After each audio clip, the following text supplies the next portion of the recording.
Well, hello everyone. My name's Olaya Villard, and I am an assistant professor of low vision and blindness at Illinois State University. I have been asked to provide about a 1 hour webinar on the communication matrix and how it can be used not only by teachers of visually impaired, but also teachers of students who are deafblind, and also speech and language pathologists. So this is a good tool that will involve a lot of collaboration between also parents, which they're the most important people as part of this particular type of assessment when we're dealing with children who are either multiply disabled or deafblind. And so that's the beauty of the communication matrix.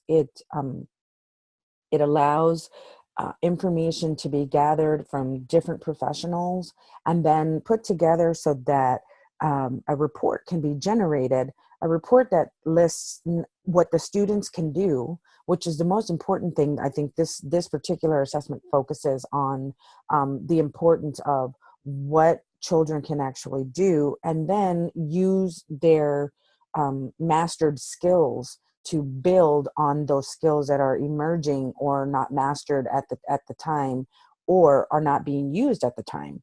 So I think that's the beauty of this assessment. That's why I like it so much. There are so many different standardized assessments out there that we can use that really don't capture the abilities of our students, and actually may misrepresent where our students are actually functioning. And when our students are misrepresented via their functioning levels, then meaningful IEPs, services, plans, none of that can be done in a way that is going to truly benefit our students in such a way that is going to help them move forward and be successful, and become be functional, and sometimes move out of the functional realm into more of the academic realm. And so there are really good uses for the communication matrix. It is also researched quite a bit. There's a lot of research data available out there from the National Center on Deafblindness, where Charity Rowland, she recently retired, but this is one of her life's work, really. And I learned about this assessment when I was a doc student, and I wish I had known about it before I was a doc student, because I had many children that I worked with who were deafblind, and I think would have really benefited from us using this particular assessment.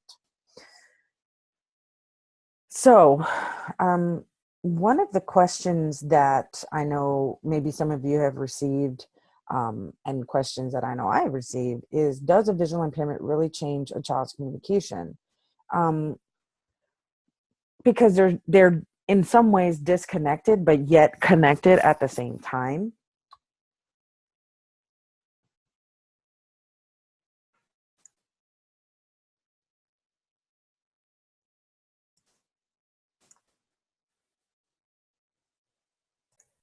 Okay, sorry about the pause.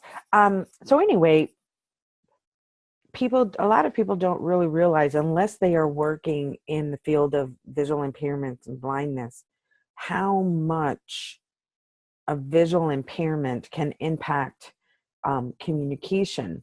I mean, when we're teaching a child to ask for something, we are with using our vision to look at, let's say, a glass of orange juice and say, do you want the orange juice?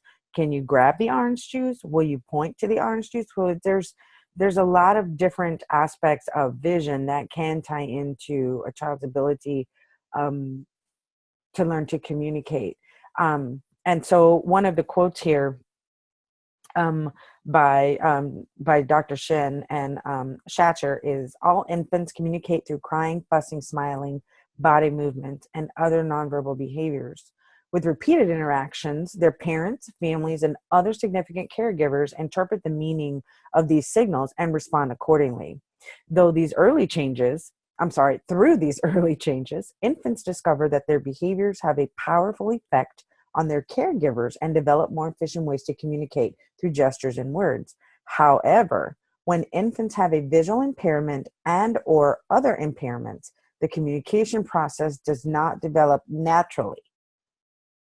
Their early communicative behaviors may be subtle or unusual and therefore difficult to identify and interpret. And I think that's a very important point.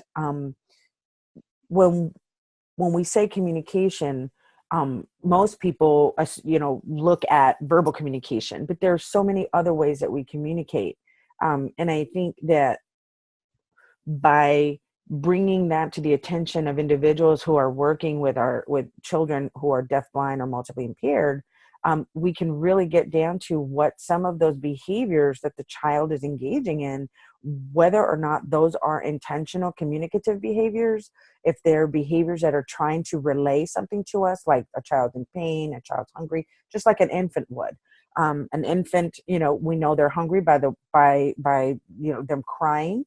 And some mothers tend to be able to tell what type of cry means that the child's diaper is dirty or that the baby's hungry.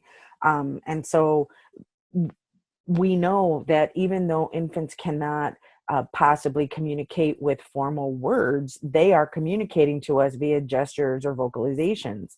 And so those types of communications count as communication. And I think that's where we have this disconnect when we are assessing children who are deafblind or blind or have multiple impairments and blindness. We tend to miss that when we are using other types of assessments that are more standardized on children without blindness or multiple impairment or deafblindness. Oops, sorry about that. Okay. So when we're looking at deafblindness and multiple disabilities, we're really looking at it as a disability of communication. So assessing communicative abilities in children who are deafblind or who have multiple disabilities is a challenge, even for experienced professionals. Now, I have been conducting assessments on specifically on students who are blind, visually impaired, deafblind, with multiple disabilities, and then adding on the notion that they may be from a culturally, linguistically diverse background, maybe bilingual, either my bilingualism is Spanish English, but there are obviously other languages that kids may hear in the home more often than they do English. And if they're refugees, we're looking at cultural differences, language differences. So we add all of that onto the deafblindness and the multiple disabilities. And really, those two are a disability of communication. So vision and hearing losses limit methods of communication which rely on vision and hearing. For some children, motor impairments can reduce that range of communicative behaviors or restrict communication to subtle actions that are easily overlooked. Subtle actions could be something like just eye movements, certain vocalizations, maybe lifting of the fingers, or one finger or two fingers, or a lifting of the head or turning of the head can actually have some kind of communicative purpose and not just some kind of innate or reflexive type of purpose, or not purpose, or movement or action.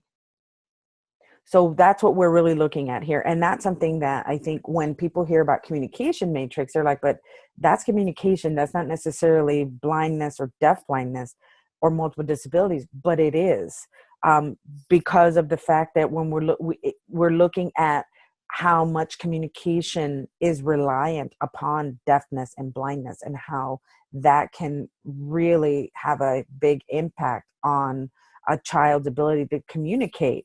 And their ability to communicate helps us figure out what it is they need, just like Maslow's levels of need, the hierarchy of needs.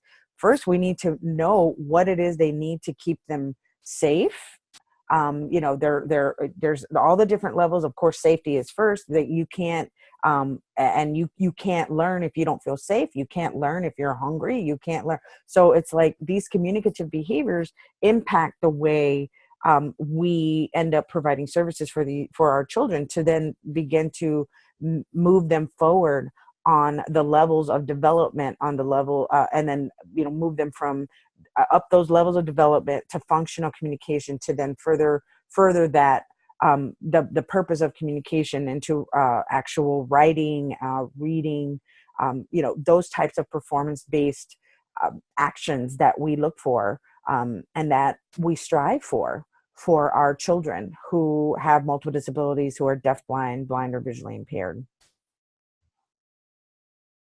So this chart came from a presentation that was done at Illinois AER on interveners and VASPs and SSPs. And so, and even there, I asked the presenters, where did they get this from? And they couldn't remember either. So I don't know who to give credit to, other than I saw this at a presentation that was led by Michelle Klein, who is the deafblind outreach coordinator for the state of Illinois. And she works out of the Philip Brock School for the Deafblind. And I just really thought this was an interesting chart, as it gives us the degree of vision loss here. So you can have normal vision, low vision, with the definition best corrected to 20/70, be blind, or like legally blind, light perception, field loss, total field loss. You could have a progressive visual loss, or you could be like cortically visually impaired. But then with that, we look at the degree of hearing. And so what degree of vision loss and what degree of hearing would constitute somebody being identified as deafblind? So of course, then you have got your degrees of hearing across the top. From left to right, you've got normal hearing, hard of hearing, which is like mild to moderate. Deaf would be your severe to profound. Progressive hearing loss, and auditory neuropathy type of hearing loss. So you would be identified as deafblind if you had low vision, that's corrected to 20/70, and were hard of hearing, mild to moderate. Even that, you would be, even though that's mild in terms of some of the children that we work with who are severe and profound, but even with that mild disability level of hearing and vision, you would be identified as deafblind. Again, even if you're low vision and have severe to profound deafness, you'd be deafblind. Progressive hearing loss and a low vision would constitute deafblindness. Auditory neuropathy and low vision would constitute deafblindness. And again, if you are blind, not low vision, in order to be deaf, to be considered or identified as deafblind, you'd have to have even hard of hearing, mild hearing loss, again, severe deaf, progressive loss, or auditory neuropathy. If you have progressive hearing loss, progressive vision loss, and any of these other degrees of hearing loss beyond normal hearing, you would be considered deafblind. It is important to note here where it says here progressive loss, and then normal and under the normal hearing, you would be, it would depend on the degree. So there would be some leeway here, but for the most part, you would, if you have progressive vision loss and you're hard of hearing, that would have you identified as deafblind. And of course, as the more severe your hearing gets, you still would qualify. If you have cortical visual impairment and a visual impairment and have normal and have our hard of hearing, that of course would also constitute deafblindness. So I really like this chart because I think it lays out for people who don't understand deafblindness and would accuse somebody of not being deafblind if they are here with low vision and hard of hearing. I know I face that a lot because I am hard of hearing. I don't wear hearing aids. They don't clarify. They amplify for me. And really, if I don't understand you with my hearing aids, I just don't understand you louder. So because I don't wear my hearing aids, people don't immediately identify me as hard of hearing. And so when I'm asking for them to repeat something they've said, or I identify myself as I'm hard of hearing, so I may ask you to repeat things, and it's not because you said it wrong or you got the answer wrong if I'm doing that as when I'm teaching my student, but it's just because I didn't hear. And a lot of times too, I have to request that if somebody's speaking to me, that they're looking at me so that I can read their lips while I'm listening to them, because I need my vision to be able to help me understand what they are saying.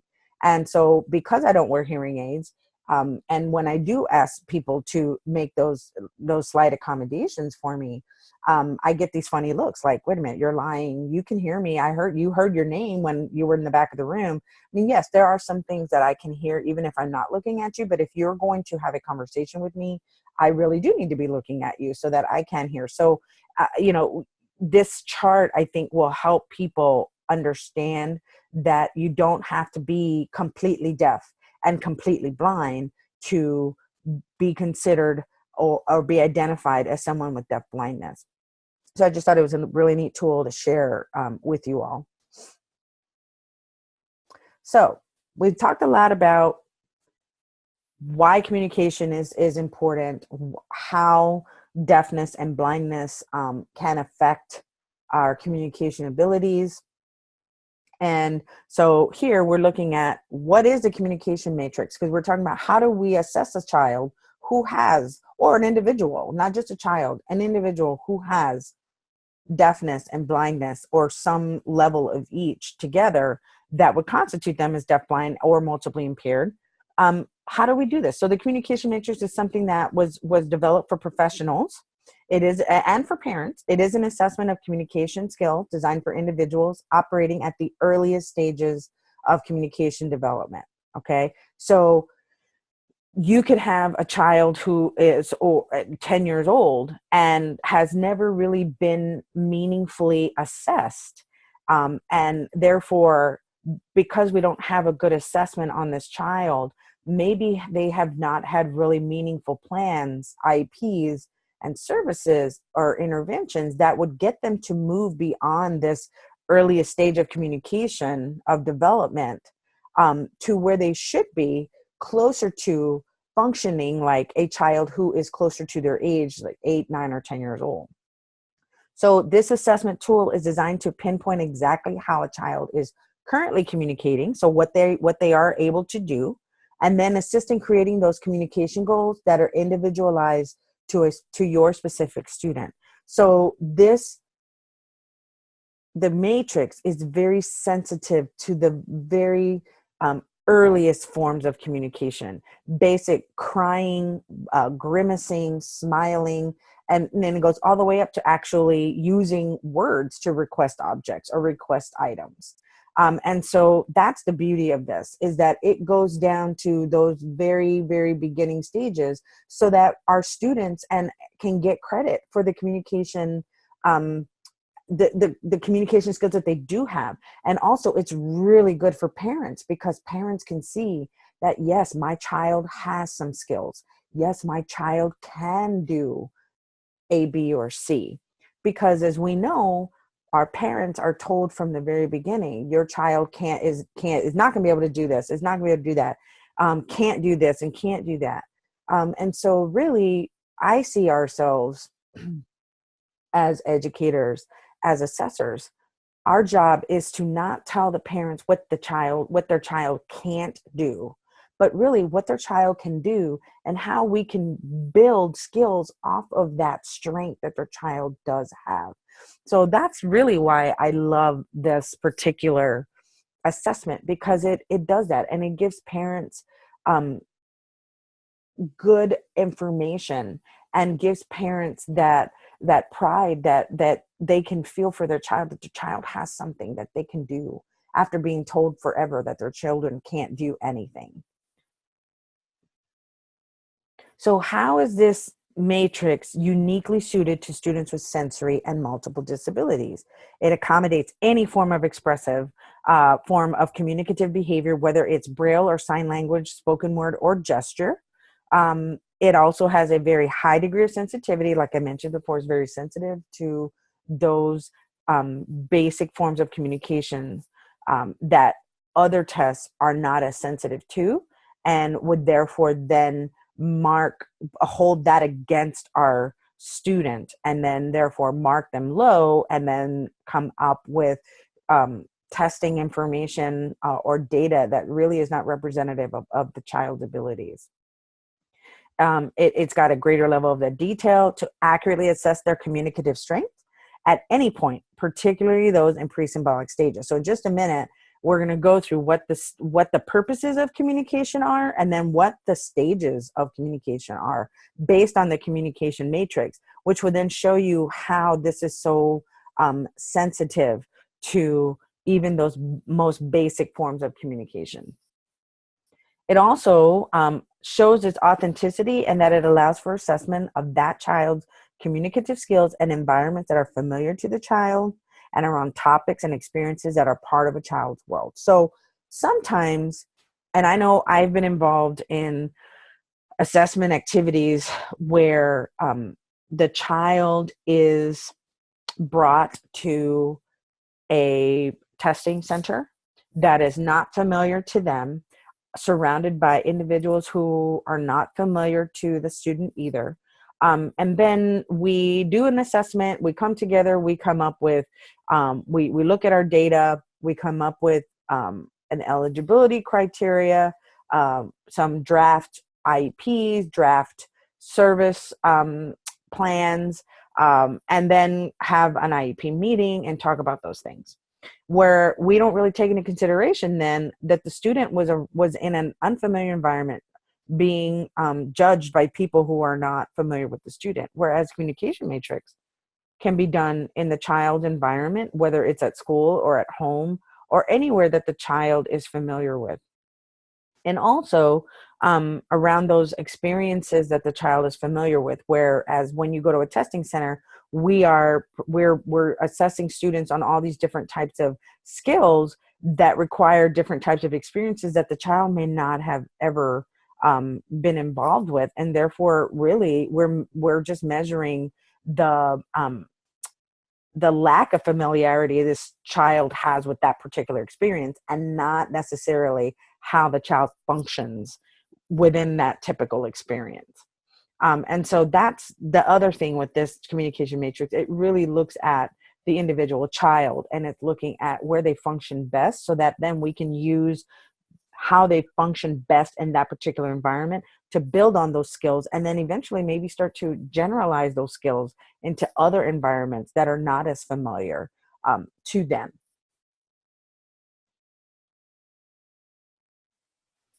So this is a really short video, just kind of talks about the communication matrix and how you use it, why and how you use it with children with complex communication challenges.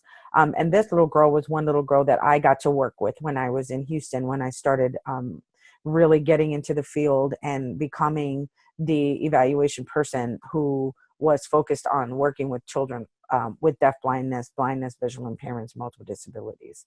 So we'll just briefly watch this. It's like a 1.5-minute video.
Okay.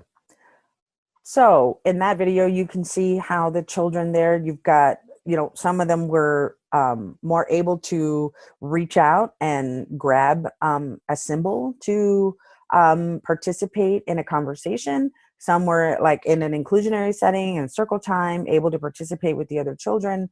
And so the communication matrix will measure communication from all the different levels of communication that any of our children have when we're working with kids who have that deaf blindness, multiple disabilities. So it's appropriate for individuals of all ages who are in the earliest stages of communication all the way to more functional stage of communication. Any type of degree of disability, deaf blindness, severe multiple disabilities, you can use it with any of those individuals. It is not suitable for individuals who are already using some form of language to communicate meaningfully and fluently. If you have a child who is already communicating meaningfully and fluently, there are other assessments that are out there available to use for those particular types of children, like the Cal-Azusa. I will also show you a Design to Learn website where there are other assessments and other items that one can use to work with children who are already communicating meaningfully and fluently. And then, of course, you would have a speech and language pathologist involved with those children. But for the purposes of this training and the population we're focusing on, the communication matrix is not for children who are already using some form of language to communicate fluently and meaningfully. It accommodates any type of communicative behavior, like augmentative and alternative forms of communication, as well as pre-symbolic. So the communication matrix is organized into these 4 major reasons we communicate. Okay, and on the profile, the reasons for communication appear at the bottom. So 1, we communicate to refuse, that we express discomfort, we protest, refuse, or reject something. We communicate to obtain, to express comfort, continue an action, to obtain more of something, request a new action, etc. So that all falls under a reason to communicate to obtain something. We communicate to socialize, to express interest in other people, attract attention, to request attention, to show affection. And we also communicate to gather information. So answer yes or no questions, ask questions, name things or people. Now, we have the 4 reasons to communicate, but now here are the levels of communication that the matrix is organized in, that it's organized by. So it's organized by pre-intentional behavior is the first level, intentional behavior second, third level, unconventional communication, fourth level, conventional communication, fifth level, concrete symbols, 6, abstract symbols, and 7, language. So we are working from the very, very, very beginning levels of communication and pre-intentional as like an infant would cry because they're hungry or wet. And so that's all pre-intentional. That's more like reflexive. So we have our 4 reasons to communicate across the bottom, and then the rows are lined up by 1 through 7, starting with pre-intentional and ending with language. Now, the communication matrix is available online for you to complete, and it is private. It is maintained. The privacy is maintained, and the data is secure. They might use it to summarize some data in scientific reports, professional presentations, any articles or book chapters. There is a handbook that you can get from communicationmatrix.org, and it explains to you about how they maintain confidential data, how it stays private so that it's not accessed by anybody but yourself or anybody that you give access to. So the information that you're putting into the assessment is completely secure, cannot be identified. When you use the free service, they ask you to provide basic information about the individual you're assessing. Excuse me. Gender, age, ethnic background, country of residence, disability and specific impairments, and your relationship to that person. And I'll show you an example of that in just a second. This is a brief video that kind of gives you this introduction onto the forum for sharing information, how to work within the online communication matrix community. But for the sake of time, because I know I have about 28 minutes left, I'm probably going to just skip over that and go on to the next item, which the handbook that you can find at communicationmatrix.org. This is information that was available in the handbook and is also available online. So let's look at a practitioner and parent protocol.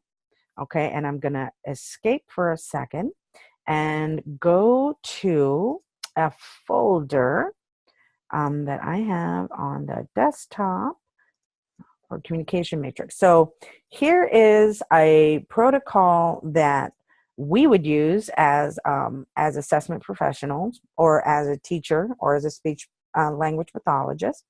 And in here, it gives you a lot of background information, rationale, again, goes through the 4 basic reasons for communicating. And then it goes through the levels of communicative behavior, or here they call it communicative competence. And then it gives us instructions on how to do this, how to score it, where do you start. And so you can see, and I'm going to make this just a little bigger. So for the first level, or the first reason we communicate would be to refuse things that you don't want. So the first thing that we'd ask ourselves is, does a child express discomfort? Can you tell when your child is uncomfortable, in pain, wet, hungry, or startled? Yes or no? If yes, what does your child do to make you think he or she is uncomfortable? So then it goes over to these communicative behaviors. Now you notice you're here at level 1, the pre-intentional behaviors. Okay. So if your child is communicating here for expressing discomfort, let's say there's A through F. You can choose any one of those. And there's also the F is other behavior. You can indicate what that behavior is. Again, under refuse, does the protests, we're looking at protesting as part of refusing, that one of the reasons that we communicate. Can you tell when your child doesn't want something specific? Yes or no? If yes, then what does your child do to make you think that he or she doesn't want something? And so again, you can mark here, and then there's this intention. You're here, you're at level 2, intentional behavior. So, and we're, like I said, for the sake of time, we're going to skip down. But you can see how intricate and complex this actually looks. So I think the first time I saw this, I was like, wow, how in the world do I do this? Okay. And so this was before they came up with this online matrix. And I really like the online version just because it's a lot more user friendly. And it gives you examples of these types of behaviors to help you figure out whether or not the behavior that you are saying yes or no to is actually a communicative behavior. So I'm going to get out of that. Now, remember what that looked like. And now I'm going to show you the parent version. And here's the one especially for parents.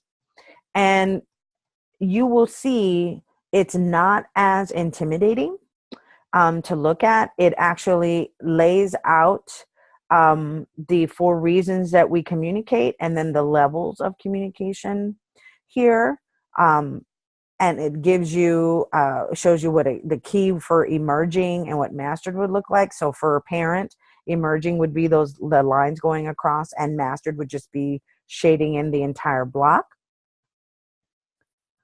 So here it's also giving you, again, the 4 reasons to communicate, the levels of communication, explaining it very, very detailed to the parents. And then the actual protocol looks a lot different. Here, you would check one of 4 statements that describes the communication skills of your child.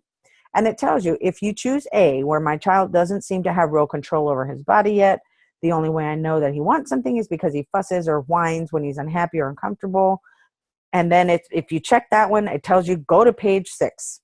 If you checked B, if your child has control over their own behaviors, etc., go to page 9.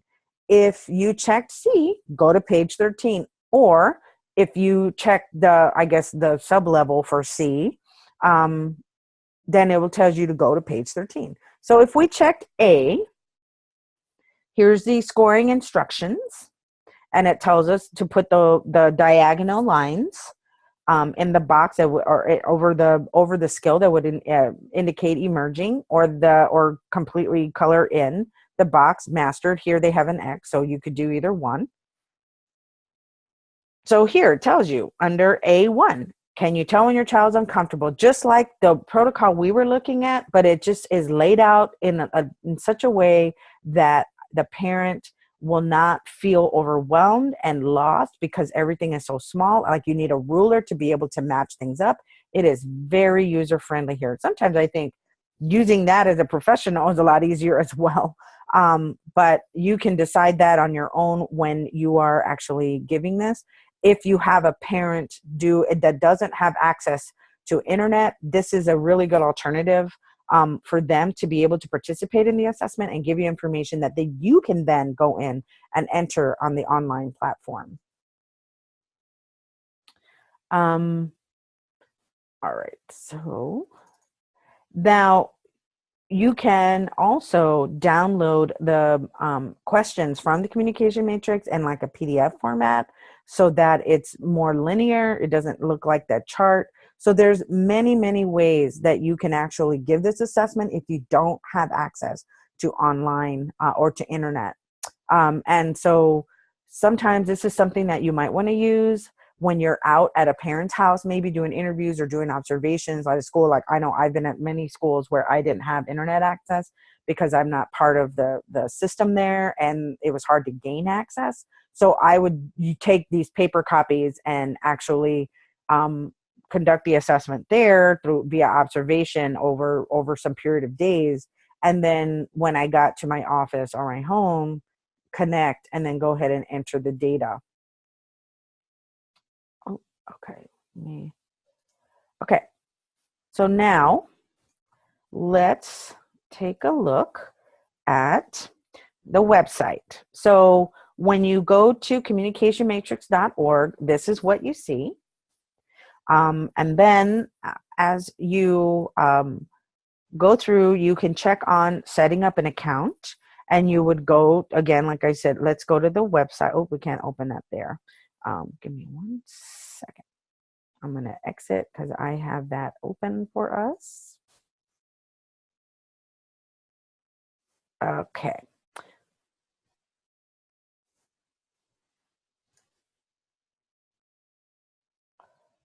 Let me move this.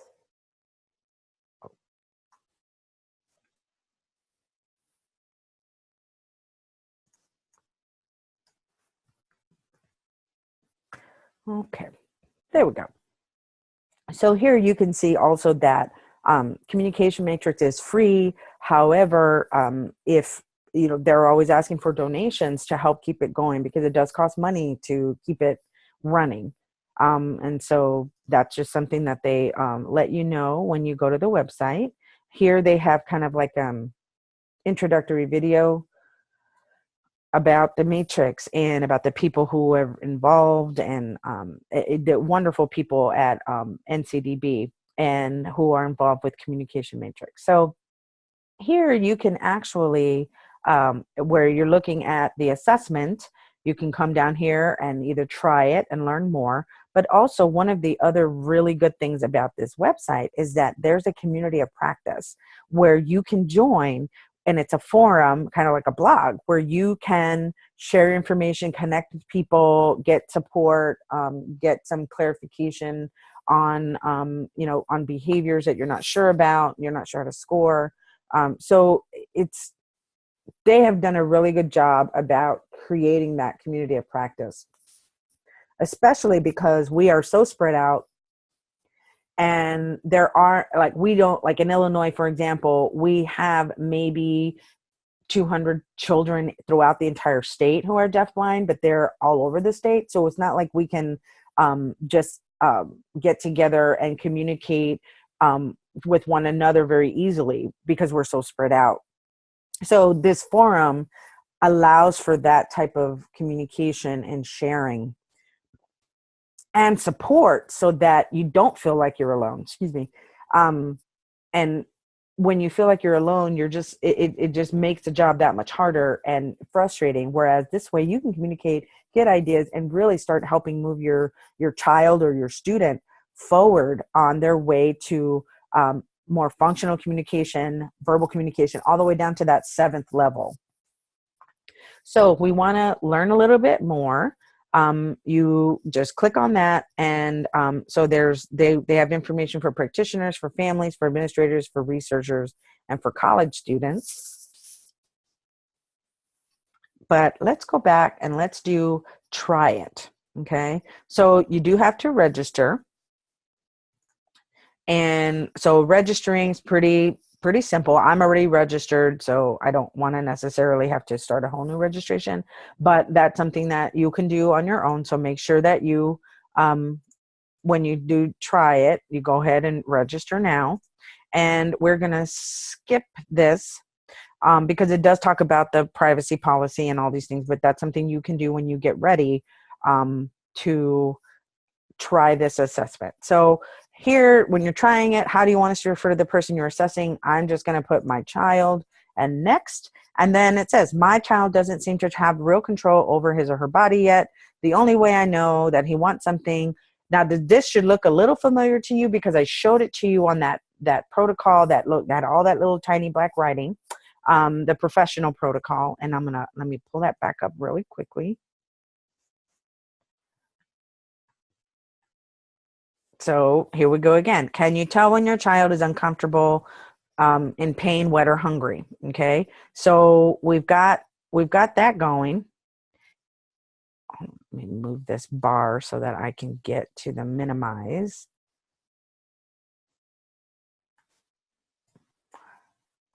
So I don't have to close it out. Okay. So yes, let's say yes. And then you go to next. And now you see here, can you tell when your child is uncomfortable, in pain, wet, or hungry, or startled? So here they have like a still picture of like this baby here looks like he's grabbing the ear of his sibling or his friend who is sharing the blanket. And then if we're not sure about what expresses discomfort looks like, because it could mean different things to different people, especially culturally, because again, this is an assessment that is used around the world. Let's take a look at the example.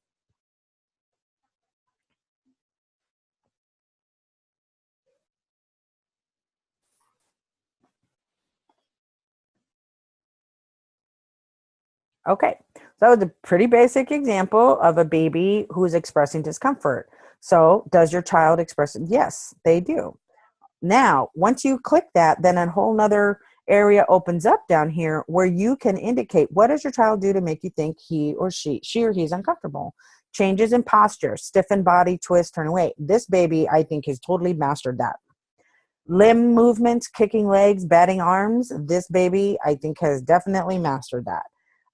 Turning headway, I don't know if I really saw that.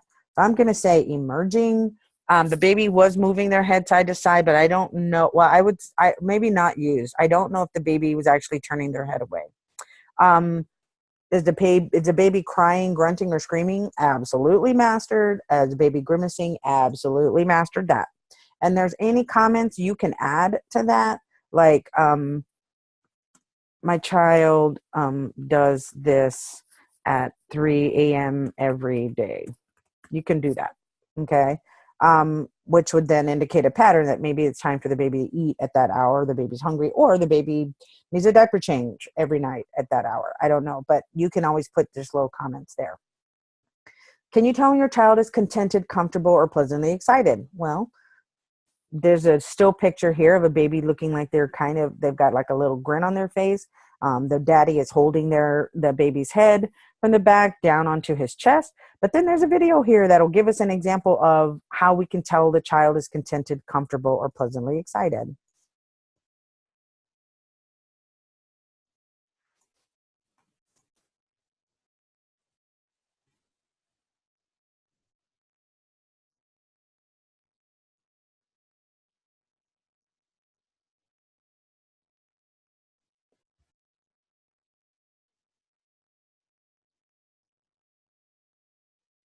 Okay. So was a child expressing content and was content and was excited? Yes. So now, how? What does your child do to make you think that he or she is comfortable? Changes in posture, um, limb movements. This child was doing something with his hands, was not bobbing the head. I did not see any changes in posture or anything like that. Was he cooing or squealing? I think he was. So I'm just going to guess and say mastered. Was he smiling? Definitely. Actually, I'll probably say emerging there. It wasn't as obvious. If it was, I would have known for sure, yes or no. So then you click next. So then it's going to continue to go down these areas here that are asking those very same questions that are on this protocol. But now they have, you see changes in posture, limb movement. It's asking all of these same questions, but in a more user-friendly format, okay? So once you go in and you go through and you do all this, then you are able to then get, oh, give me 1 second here. I gotta move this all over again so that I can get to the right area.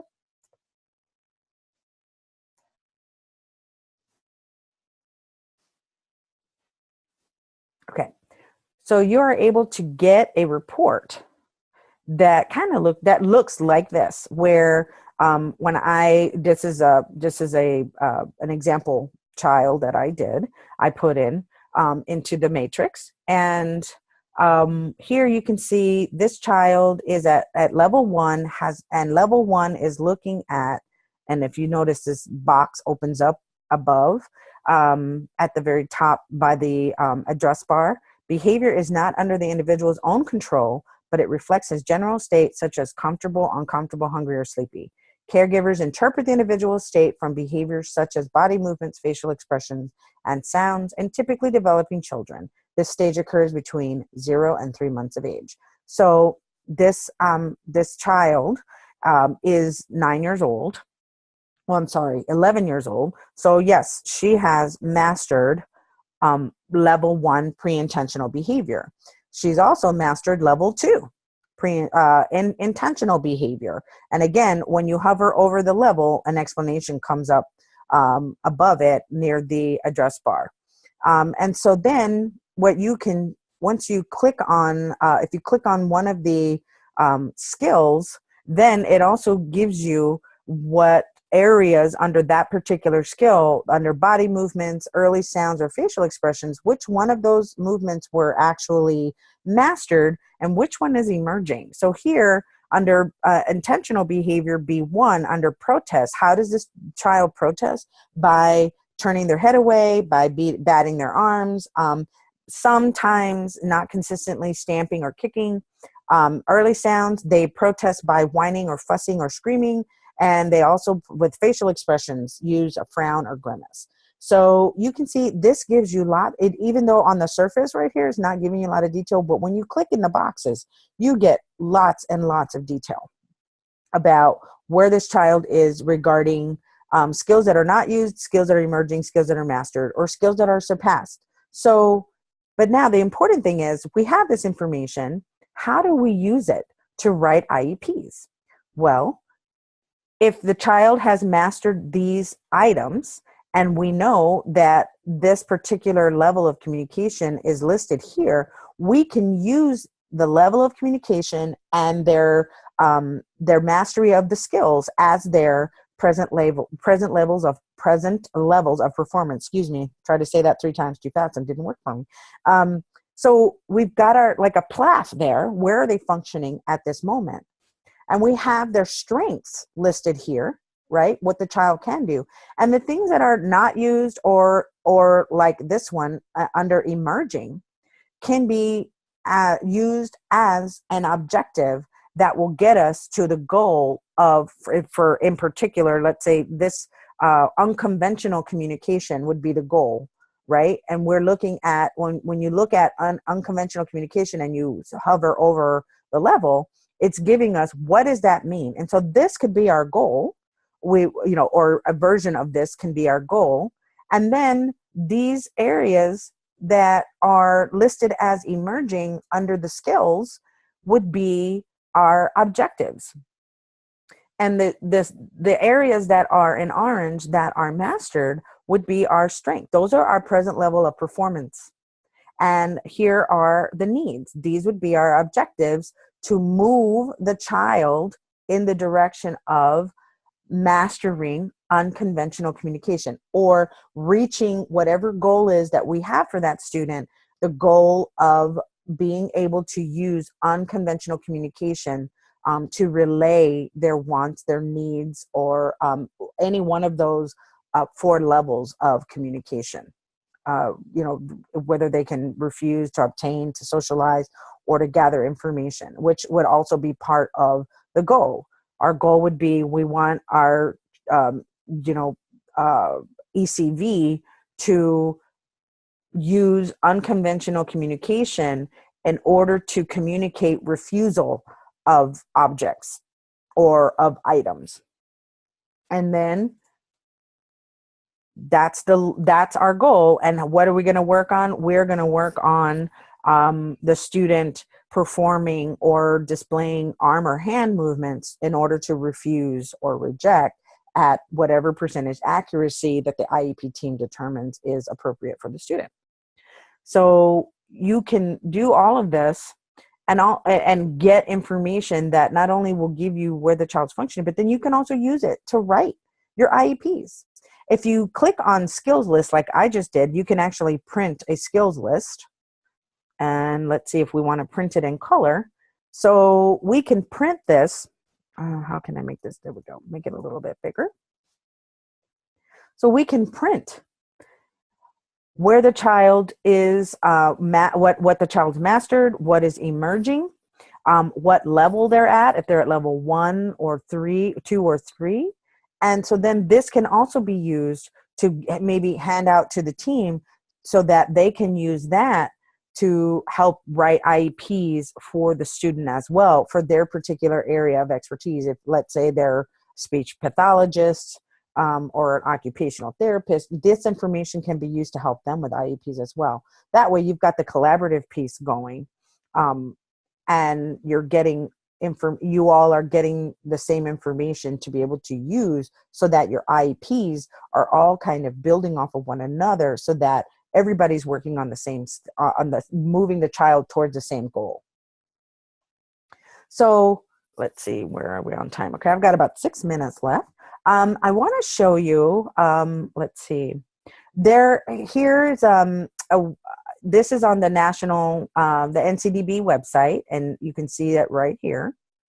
And you will have access to this PowerPoint as well, so that you can go in and just copy and paste this address. And it's on the PowerPoint slides also. Let me show you where it would, we've set up, we've got gathering our data. Where do we start? Let me find, here we go. So watching the videos and scoring the matrix. So here is that website that I was just at, and it shows you video clips that accompany the publication Teaching Pre-Linguistic Communication, which we're not using, but for this particular workshop. However, it's still something that I think you should know is there and available to you. And so if we were together in a half-day workshop, I would have you looking at, all of us as groups, looking at the videos, taking notes to show how you see him communicating. And then we would use our notes to complete a matrix together to practice and get comfortable using the online matrix. And of course, there are hard copy forms as well, and I would have forms for you, but now, well, I'll show you where you can get the hard copy forms. And sometimes, this is what I would do, I would use the hard copy forms to do the assessment and then go into the online matrix to transfer the information, get the reports, etc.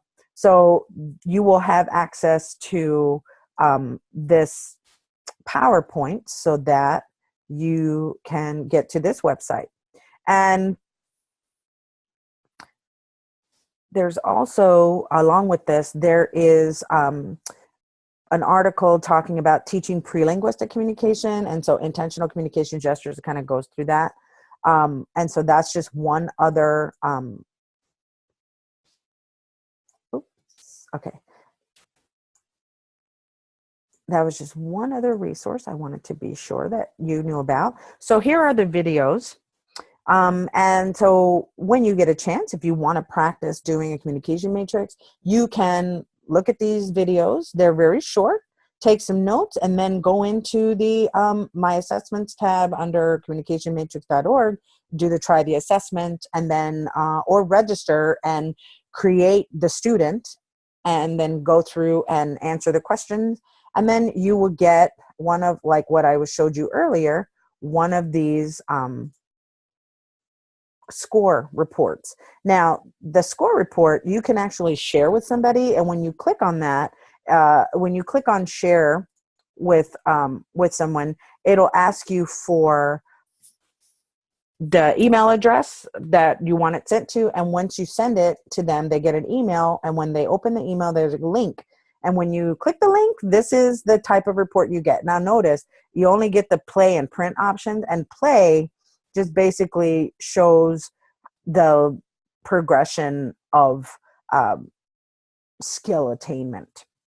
To me, it used to look a lot neater the way they had it before, but they have changed the website quite a bit since in probably the last couple of years.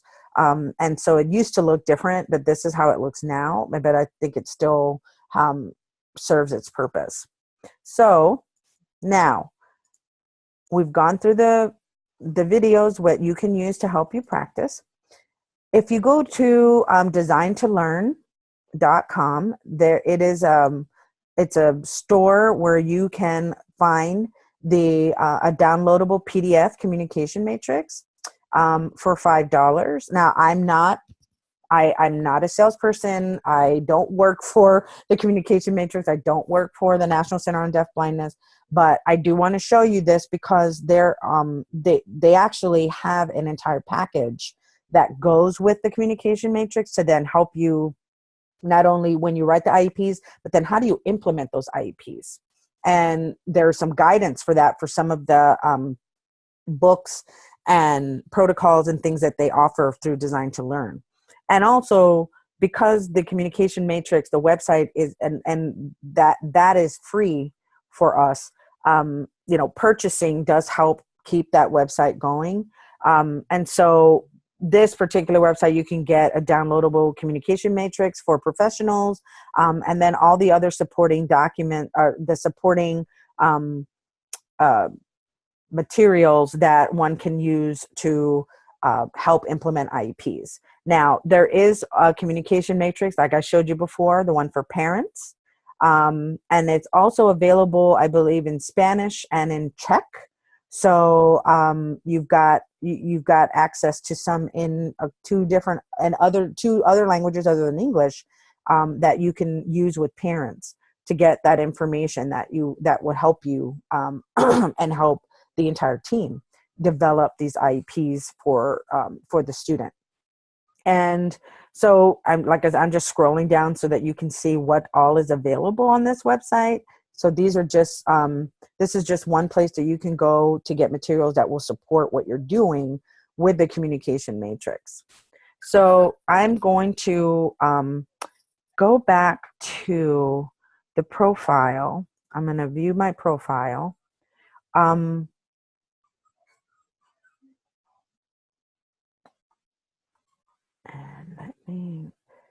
there is an option as well when you are using the communication matrix. So this website here kind of gives you like these videos, short videos on how do you complete the assessment, which I didn't want to show these videos because you can do that on your own when you have the time to sit and go through these the individual training videos. The purpose of my presentation today is just to kind of introduce you to the matrix, let you know it exists, let you know that kind of give you a basic overview of what it does and how you can use the information.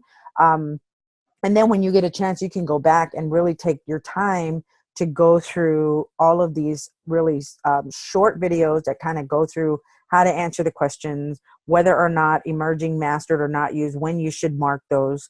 And then there's also videos, short videos that talk about the profile overview, all the different, remember we talked about the reasons for communication, and then the 7 levels of communication, talks about how you can show progress. And just like when I hit play on the profile, it filled in the first level and then the next level, so it can show you the progress of the child. And you can see the differences here in that it used to be blue and yellow, but now it's orange and white, or yellow. Or gray, so that, and so just so you notice that's the main difference between what's on the videos and what you're doing when you're practicing. So it doesn't affect the quality or the information that you get. It just looks a little different than it did before. And then it gives you a little video again about how to view the charts and the progression. Goes through the skill list, which I showed you already, how you can just download the skill list when you click on that link on your score report, and then it lists out all the skills for you. So you can use that to help your IEP team create IEPs. And then it talks about, there's another video on how you use your results to plan instruction, which we already kind of talked about, using those, using the levels of communication and the purposes for communicating as the goals and what levels of mastery that they're at, to show this is their present level of performance. And then the levels of emerging would be, these are the objectives we want the child to meet or improve on in order to reach the goal that we have set out, based on the levels of communication and based on the purpose of that communication. So there's that information there. If you want to start a group, and because sometimes it saves money, they give you information about creating a group, and that way then how you can bulk purchase and do bulk purchase custom reports and webinar credits. And what that is when you click on custom reports, you can actually pay $6 to get a report that gives you general, personal, and educational information, summary of their current abilities, like a progress report if more than one matrix had been completed before. It also will give you educational recommendations that you select, and then give you some progress monitoring guidelines as well. And so what's really neat about that is that, I mean, in my opinion, you would still, it's good because it takes all the information and puts it in a report that you can use immediately. However, in my opinion, I think that it does give you that information, but you still need to personalize it a little bit more with more of the observational data, any of the parent information, any other data that comes through, maybe a collaborative assessment or interdisciplinary type assessment. So it's a very good start. It's worth the $6 because it does help you focus on those areas that you want to write your IEPs. And so that's why I really like it. I mean, it's $6. It's definitely in my opinion, worth the $6. But you don't have to. You can create your own, and I've kind of shown you how you can do that without paying the $6 to get a customized report. But let me show you this real short video here on how you can, well, there's 2 short videos. Completing the custom report. If you decide you want to do that, here's a short video on that.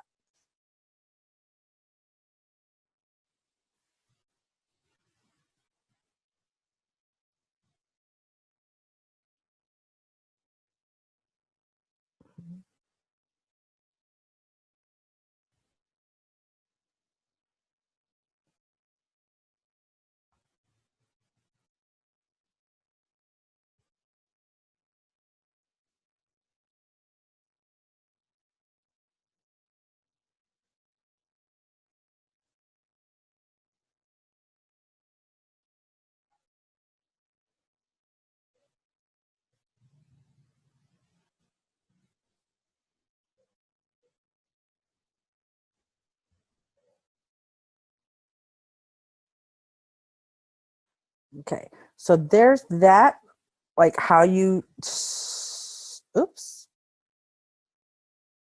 Okay, I don't know how that happened, but hmm.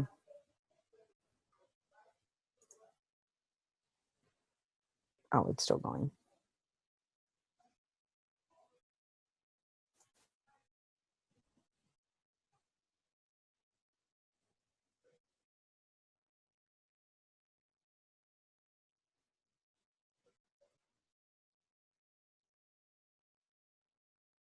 Okay, sorry about that. I didn't mean to um, cut that off. But you can see it gives you a lot of information, right? Just a real short video on how to complete the report.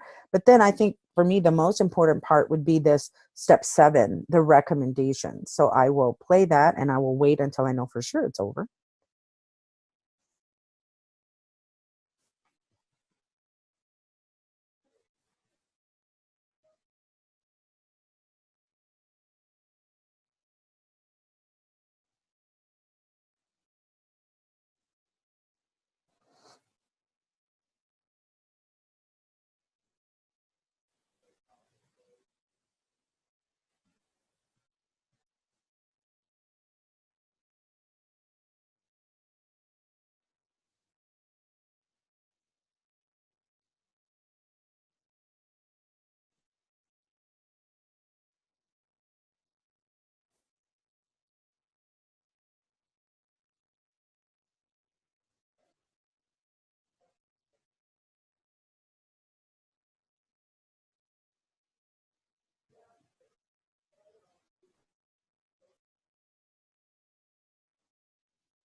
Okay.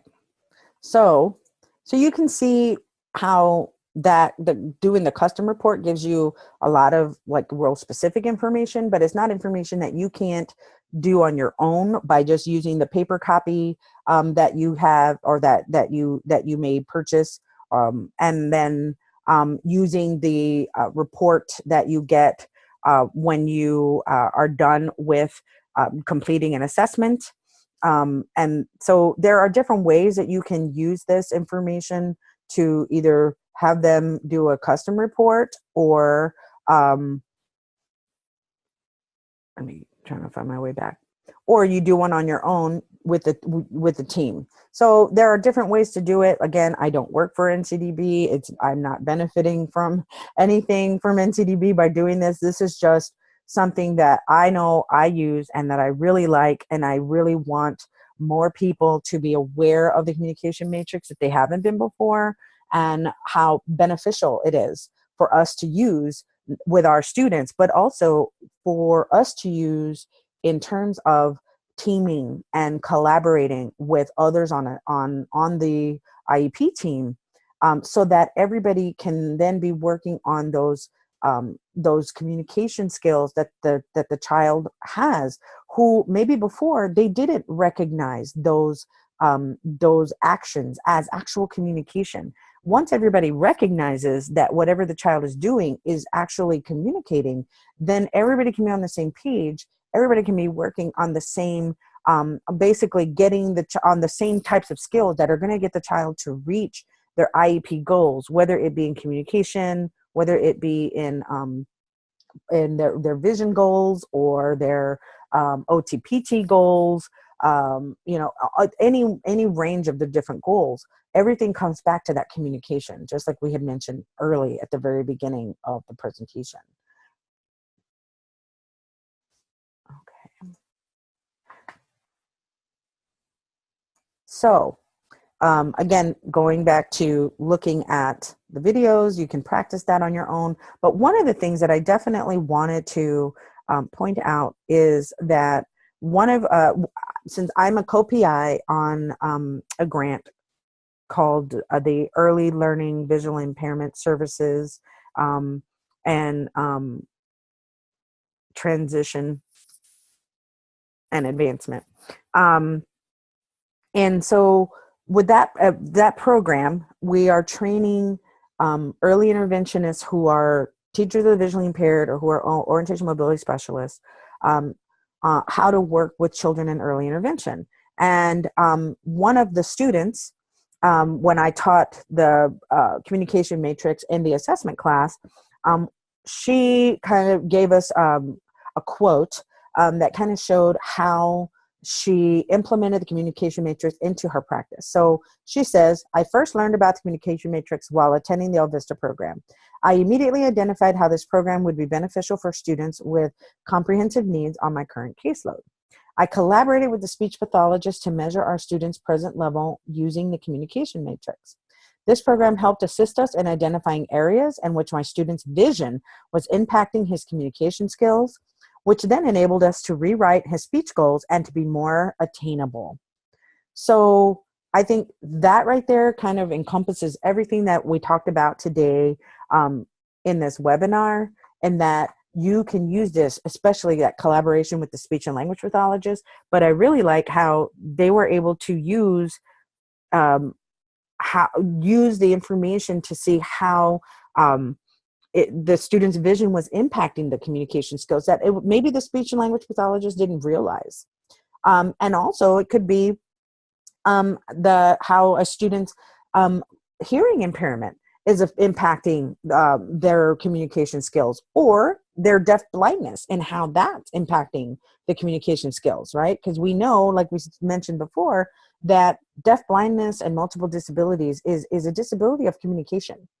And so using this really can open everybody's eyes to how much sensory disabilities can impact a child's ability to communicate, which then impacts their services that they're getting and impacts their education plans that are being developed. So I really value the communication matrix and what it can do for us as practitioners, what it can do for families, and in the end, what it can do for our students, for our children, for the individuals who we're working with, and regarding how to get them moving from the basic level of communication all the way down to the level 7.